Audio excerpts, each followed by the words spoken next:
Mahilig ka rin ba sa mga halaman? Halamang nagbibigay ng ganda at naghahatid pa ng sariwang hangin. Subalit mayroon ka na rin ba ng halamang ito na kung tawagin ay katakataka? Isang klase ng halaman na nararapat lamang na mayroon ka. Hello, what's up? Your best here. Sa videong ito ay alamin kung ano-ano nga ba ang mga pampaswerteng hatid ng halamang katakataka at kung saan-saan mo pa ito maaaring magamit. Kalanchoe piñata o mas kilalangan natin bilang halamang katakataka. Isang makatas o succulent na halaman na mula nga sa Madagascar at ngayon ay naging popular na rin sa mga tropikal at subtropikal na mga bansa gaya dito sa Pilipinas. Kilala rin ito sa iba pang mga katawagan gaya ng air plant, cathedral bells, life plant, miracle leaf, at Bryophyllum piñatum na dati nitong pangalan.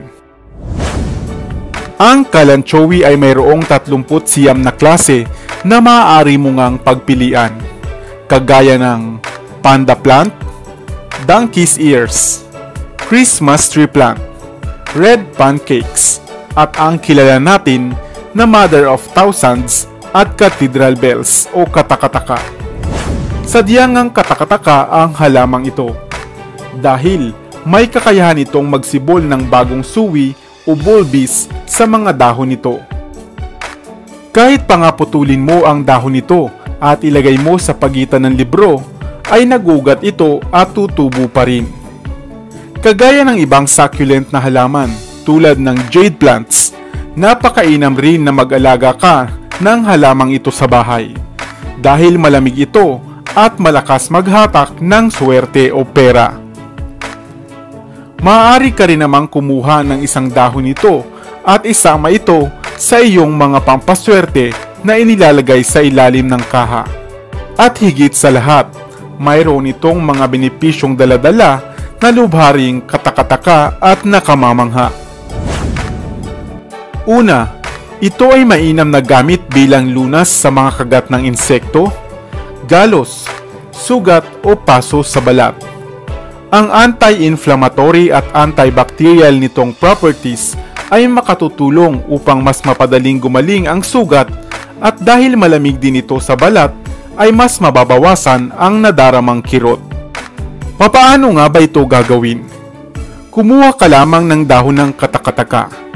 Matapos hugasan, ay durugin ito gamit ang iyong kamay at ipahid sa apektadong bahagi ng katawan. Pangalawa, ang dahon ng katakataka ay mainam rin na nagpapagaling ng pigsa. Palambutin lamang ang dahon nito at lagyan ng kaunting butas at saka itapal sa namamagang bahagi. Pangatlo, ang dahon ng katakataka ay napakabisa ring pangpakinis ng balat. Kung ikaw ay maraming pimples o tigyawat sa muka, mainam ang dahong ito para sa iyo. Ang dahon ng katakataka ay nagtataglay ng antifungal, astringent at counter-irritant. Kumuha ka rin lamang ng dahon nito, initin ito ngunit huwag pakukuluan. At ang katas nito ang siyang i-apply sa inyong mukha. Mababawasan na ang inyong pimples ay kikinis pa nga ang inyong balat. Pang-apat, ito ay mainam din sa mga dumaranas ng asma at saka diarrhea. Maglagay ng ilang dahon ng katakataka sa mainit na tubig at hayaan ito ng hanggang 15 o 20 minuto at saka inumin ang katas buhat sa dahon nito. Napakainam na herbal medicine ng halamang katakataka. Kesa nga mag-alaga ka ng mga halamang nagbibigay lamang ng ganda, bakit hindi mo rin isama ang halamang katakataka? Mainam na gamot na ay may swerte pang dala-dala. Sana ay may bago kang natutunan sa videong ito. Iwan ka naman ng comment sa comment section sa ibaba. I-like at i-share mo na rin para naman sa kaalaman ng iba.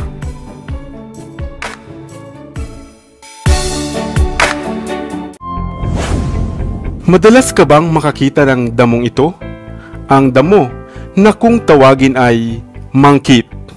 Batid mo ba na ang klase ng damong ito ay maraming pakinabang, ngunit bakit nga ba sa kabila nito ay lagi nila itong iniiwasan?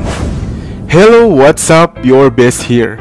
Sa videong ito ay kilalanin ang isa na namang halamang damo na kung tawagin ay mangkit. Madalas iniilagang damo na marami palang gamit. Kaya kung pamilyar ka sa damong ito ay panoorin mo ang videong ito.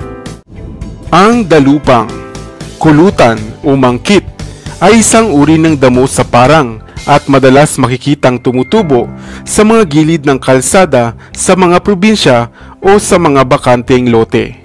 Madalas na tumataas ang damong ito ng hanggang 3 metro at mayroong mga dahon na kakaiba ang hugis at kulay rosas na bulaklak. Subalit mas kilala ang mangkit dahil sa mga bunga nito na animoy bola at dumidikit sa damit kung iyo itong masagi. Ngunit bago natin pag-usapan ang pampaswerte nitong taglay, ay isa-isahin muna natin ang mga benepisyo nito sa kalusugan ng tao. Batid mo ba na ang mga ugat, dahon at bulaklak nito ay marami palang pakinabang? Sa bansang Africa, ang mga bulaklak at dahon nga nito ay kinakain nila.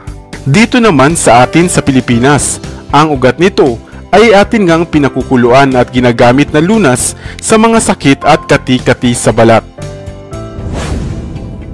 Maaari ring gamiting lunas sa dysenteria, pananakit ng buto, at sa tonsillitis.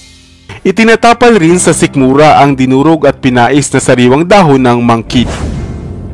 Maaari mo naman itong itapal sa mga kagat ng insekto, kagat ng ahas, at ilang mga sugat sa balat. Sa Nigeria, ito nga ay ginagamit din nila na panlunas sa diabetes.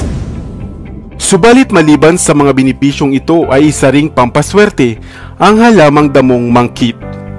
Kung sakali raw na mayroong dumikit na mga bunga ng mangkit sa inyong suot-suot na damit, lalo na nga sa mga divinong araw tulad ng mahal na araw o Biyernes Santo o sa araw ng Biyernes, ay kunin mo ito at ilagay sa pulang tela. Pagkatapos nito ay ilagay mo ito sa ilalim ng iyong mga paninda upang maging pang-akit at pampaswerte.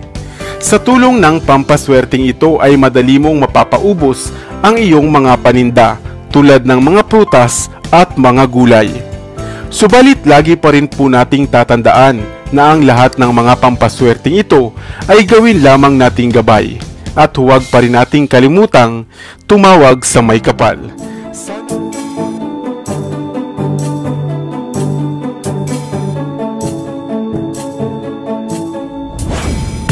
Pamilyar ka rin ba sa damong kung tawagin ay amor seco? Malamang ay naiinis ka rin sa mga damong ito.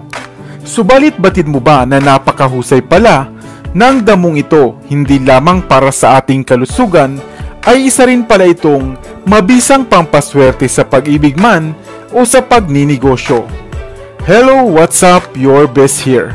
Sa videong ito ay alamin natin ang mga pambihirang gamit ng damong ito na amor seco at kung papaano nga ba ito gagamitin. Kung ikaw man ay laking probinsya, saan mang lugar sa Pilipinas, ay siguradong na-encounter mo na ang mga damong ito, ang amor seco. Ang amor seco o Chrysopogon aciculatus ay kilala rin sa maraming katawagan, gaya ng premkata, love grass, kase, rumput jarum, chichiri o mata peke-peke. Ang Chrysopogon aciculatus o amor seco ay popular na tumutubo sa mga bansang Malaysia, China, Australia, Polynesia at maging dito sa Pilipinas, na madalas nga silang makikitang tumutubo sa mga parang at mga pisngi ng burol o kabundukan. Kadalasan rin silang makikita sa mga kaparangan ng golf sites dahil madali silang tumubo at madaling magparami. Ang damong amor seco ay kadalasang tumataas lamang ng 20 hanggang 60 sentimetro at mayroon ngang mga bulaklak na kulay lila kapag sariwa pa, na nagtataglay ng mga animoy spikes o malakarayom na hibla. Dahil dito ay bigla nga silang dumidikit sa mga suot nating pantalon o saya, kung kaya nga labis natin itong kinaiinisan. Dahil kinakailangan mo nga ng sapat na oras upang isa-isahin itong alisin sa iyong kasuotan. O kaya naman ay kayurin ito ng itak at kutsilyo kung minsan. Subalit batin mo ba na napakahusay pala ng damong ito bilang pampaswerte sa pag-ibig man o sa pagninegosyo? Ngunit papaano nga ba ito gagawing pampaswerte? Pinaniniwalaan na sa araw ng Biyernes Santo o maging sa unang biyernes ng bawat buwan, sa sandaling mayroon daw mga dumikit na amor seko sa inyong suot na kasuotan, ay iyo itong kunin at ipunin. Ilagay ito sa isang pulang tela at samahan ng ilang barya. At pagkatapos nga, ay ilagay sa ilalim ng inyong kaha upang magsilbing panghatak ng swerte.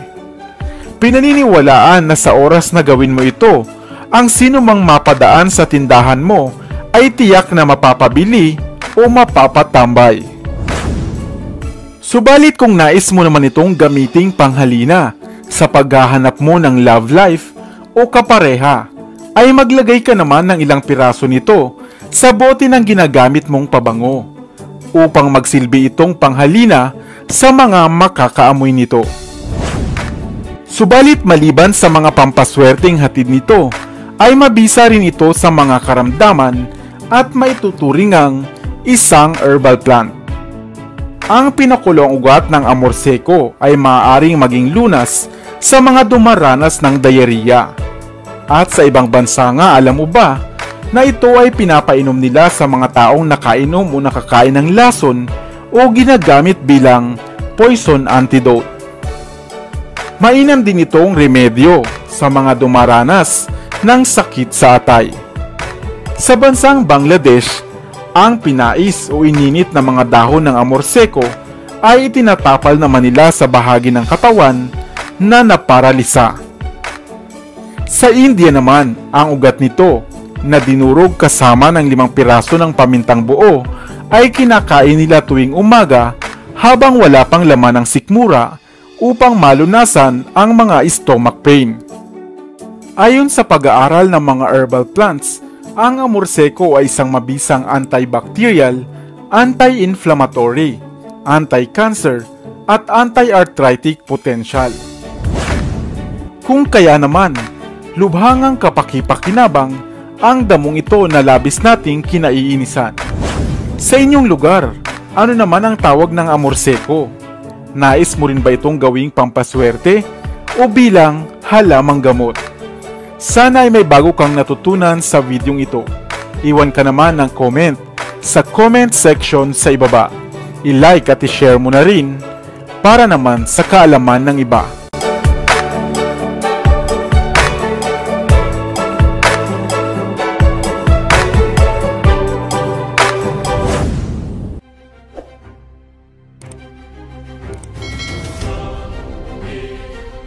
Para sa mga kakaibang kwento ng inspirasyon, kaalaman, hiwaga at misteryo, ako pa rin ang inyong lingkod, ang inyong best para sa Best TV.